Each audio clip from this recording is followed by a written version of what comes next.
Some settings in your phone are hidden under the developer options by default because only a few actually need them.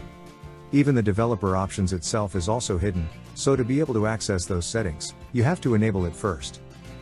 So in this video, we're going to show you how to enable the developer options on your Samsung Galaxy S22.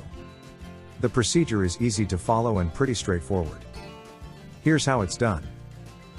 Swipe down from the top of the screen to pull down the notification panel, and then tap the gear icon to open the settings. Scroll all the way down to the bottom of the screen, and then tap About Phone. On the next screen, find and tap Software Information. This will bring you to the screen where you can find the information about the firmware of your device.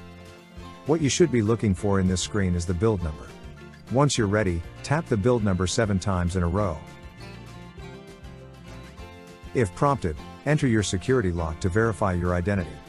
And immediately after that, the developer options will be activated. So what you have to do next is go back to the main settings screen and then scroll all the way down. The developer options can already be found under About Phone.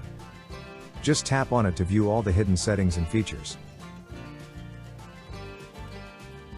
You can then try to enable some settings you want to try. Should you need to hide the developer options again, just toggle the switch at the top right corner of the screen while inside the developer options menu and that will disable it. We hope that this simple guide is easy for you to understand and follow. For more tips like this, subscribe to our channel. Thanks for watching.